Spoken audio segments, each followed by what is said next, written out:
Hi, my name's Kat Craig. I'm the legal director of Reprieve, which is a legal action charity, and I'd like to tell you a little bit about what we do and how we do it, including some of our UK cases.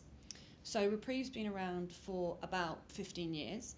We started off as an organisation supporting people who were facing the death penalty around the world. But increasingly our work developed not just representing people on death row, but also representing people who had been the victims of abuses in our counter-terrorism policy. And that's the work that I do and I'd like to focus on.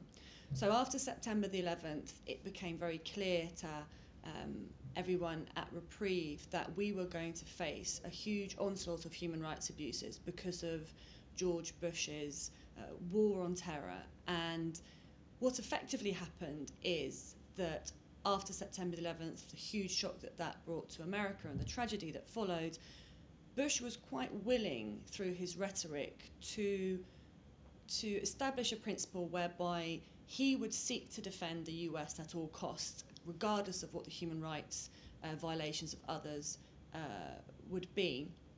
And of course, the main manifestation of that was Guantanamo Bay. And Reprieve has represented more people who have been unlawfully detained, tortured, mistreated in Guantanamo Bay than any other organisation. Over the years, 779 people were captured, illegally rendered, so kidnapped in one country and without any judicial process, taken to Guantanamo. And of those 779 people, 90% has either been released or cleared for release. And what perhaps not everybody knows is that once you're captured and sent to Guantanamo Bay, there is no proper judicial process in any traditional sense of the word. For years, there was incredibly limited access to any kinds of lawyers. The evidence against people is incredibly secretive. And what Reprieve and others have fought for over the years was initially just basic access to the courts. So there was a series of cases in the US, fascinatingly, where lawyers were litigating just to, as I say, access the courts in the first place. They brought claims under all kinds of different headings. Eventually, a claim was brought, for example, for racial and religious discrimination in particular. And the US courts were so cowed by the rhetoric of the government that in order to find against the prisoners, against the men who were unlawfully detained, they determined that for the purposes of bringing a claim for religious discrimination, you had to be classed as an individual, as a person. And that is how the courts were able to find for the government and against the prisoners, because they said, well, actually, if you're detained in Guantanamo Bay, you're not even considered a person.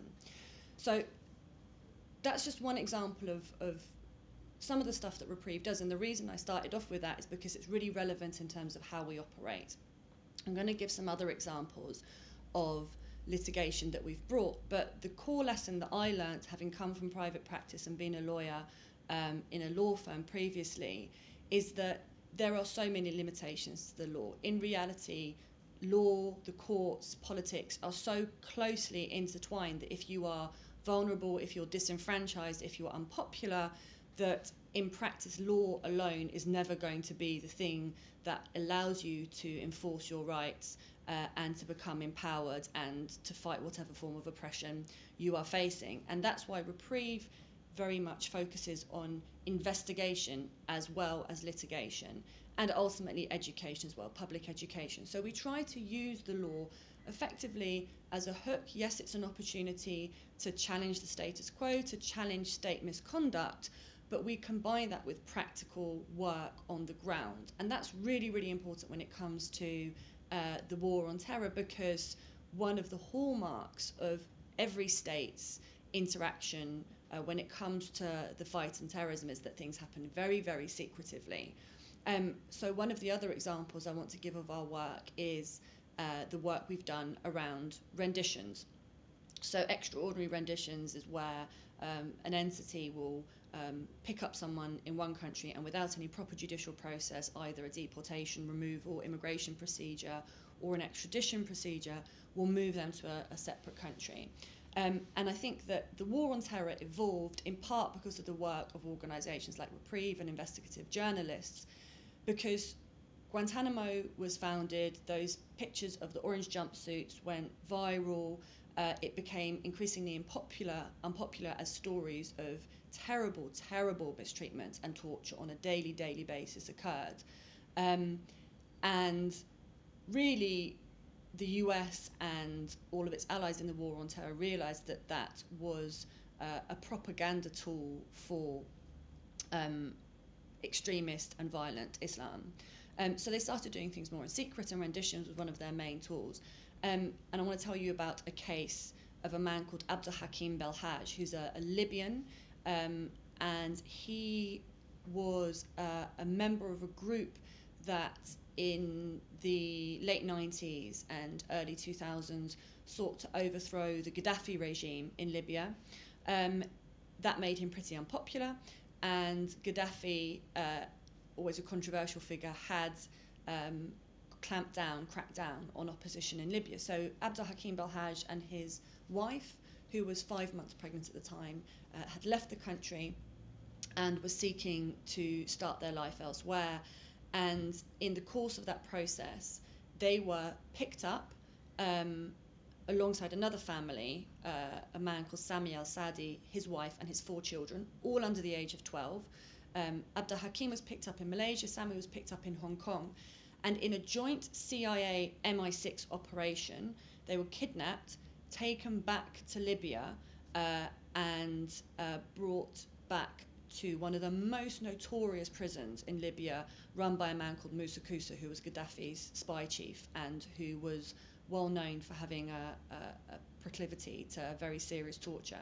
Both Abdul Hakim and Sami al-Sadi spent approximately 6 years in that prison being horrifically tortured until the Libyan revolution happened, and fortuitously they were released.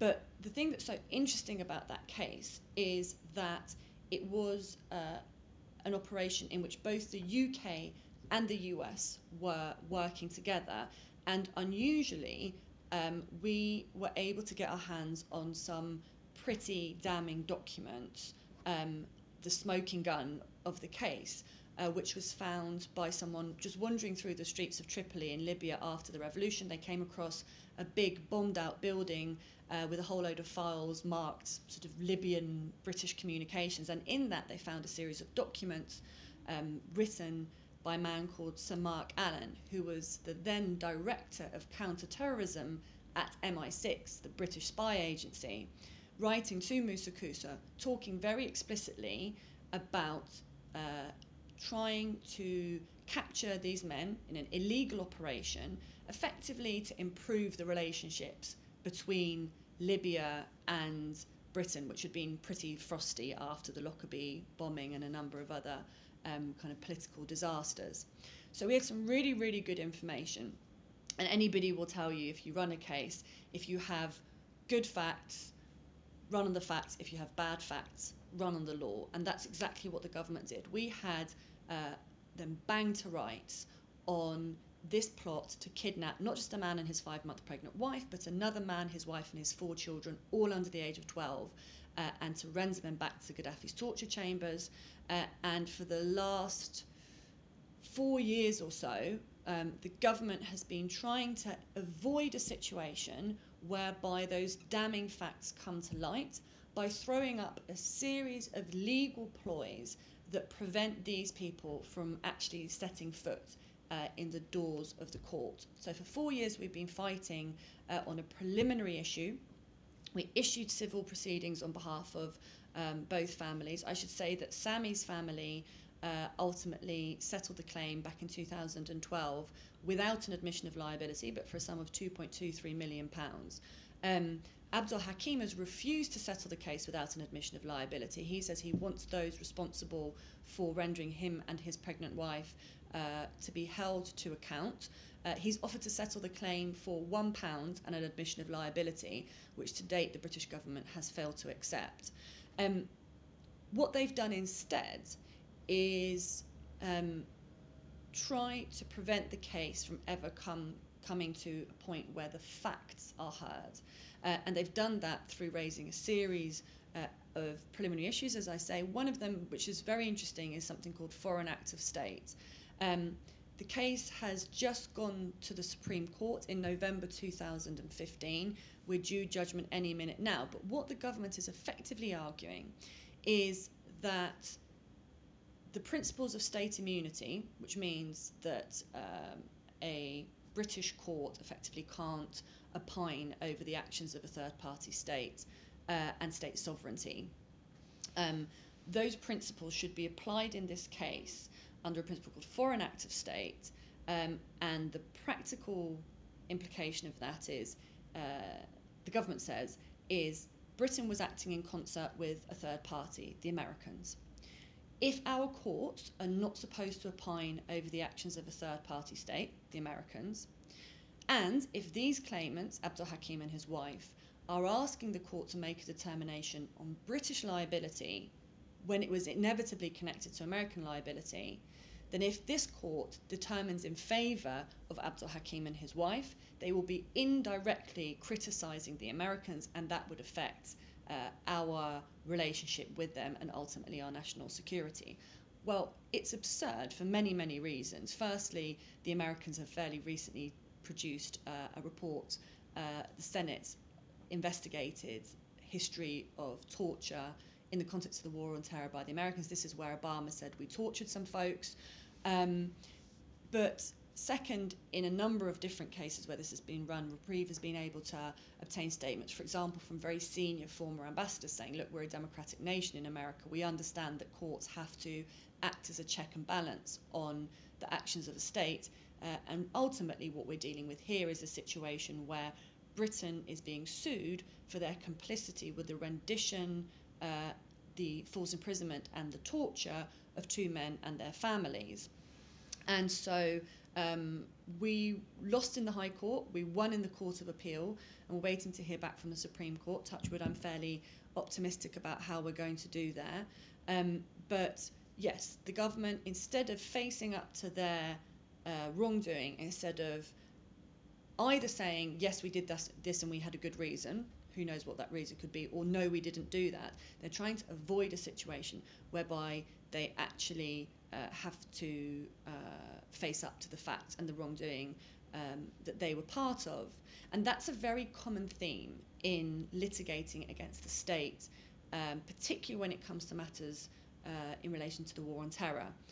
So often, the government, and we litigate here, we litigate in Germany, in the US, in Pakistan, until recently in Yemen, and it's a common theme that the government will hide behind very real concerns of national security, but will embellish or exaggerate them in order to prevent them from being held to account. Effectively, the government hold itself above the law. And interestingly, that was raised recently in a case in the European Court of Human Rights called Abu Zubaydah and Lithuania. Abu Zubaydah was a man who was held in Guantanamo Bay. They effectively tested every form of torture on him in the most horrific ways. And he was rendered via Lithuania, and he was detained there in a secret prison for a time. And the European Court found in favour of him in relation to Lithuania's complicity in his mistreatment. But they also raised the fact that, yet again, states seem to be over-reliant on this concept of national security. They use national security to hide information that in reality would not cause us to be endangered if it came out in a court case, but which would embarrass the state. And so that's a really common theme in all of our litigation. Ultimately, what we aim to do is not just highlight individual mistreatment, but to hold the government to account, to try and see where things have gone wrong in the past so that future practices can be more compliant with human rights, but also far more effective. And I'll just end on some of the work that we do around drones, unmanned aerial vehicles in non-war zones like Yemen and Pakistan. And I've had the privilege of meeting with a large number of drone victims in Yemen. I've travelled to Pakistan. My colleagues have done a ton of investigation there. And drones are presented as the silver bullet so much of the time, where they say, governments say, the American government, the British government, increasingly other European governments will say, we have a problem with Al-Qaeda, with ISIS, which is absolutely true. And obviously they have very repugnant views which will challenge and threaten many of the democratic principles upon which our society is based. But we are presented with drones as a silver bullet, as a kind of a simple solution to what is ultimately a complex problem. And what our work, Reprieve's work on the ground, has shown is that in reality, communities in Pakistan, in Yemen, who are innocent men, women, and children, are living under what is effectively an aerial occupation, with drones flying overhead 24 hours a day, 7 days a week, where there is a risk that these drones will strike at any time. They have no idea what the targeting process is, because, as always, secrecy is a hallmark of the drone program, like in any other war on terror tactic. They have no idea how to make their family safe. They don't know if they're going to walk to a mosque and pray in the morning, whether the person next to them might be a target. If they kiss their children goodbye in the morning, whether they'll see them at the end of the day. That paralysing uncertainty has caused huge anxiety in many of these communities. In Pakistan, there was a study that showed that there was a spike in antidepressant, anti-anxiety medication just amongst normal people whose lives were being so seriously affected, as well as the economy, of course, in countries where there is a lot of poverty already. So drones are a really good example of a tactic that lacks any kind of transparency, where to date roughly 5,000 people have died as a result of drone warfare, without any proper explanation, accountability, any compensation in circumstances where the wrong person has been killed, even though those people are the main breadwinners in the family, where there's been terrible uncertainty, which ultimately creates far more animosity. And we have tried in the UK to litigate, in the US to litigate. We're litigating in Germany at the moment as well. And it's just very difficult to get any answers around that. And I think that, again, looking at both the stories of the people on the ground and using the law perhaps as a peg to give a voice to the voiceless, and to see a better discussion happen and to put pressure on the government works, where litigation is part of it but not the sole cause. So I find that work really rewarding and really, really interesting, and I've definitely been fully converted to the idea that you have to not just look to the law as a solution, but nonetheless, I hope that our clients would agree that through the courts we've been able to achieve some successes and address some of the terrible, terrible practices that the British government, alongside the American government and others, have been carrying out in the so-called war on terror.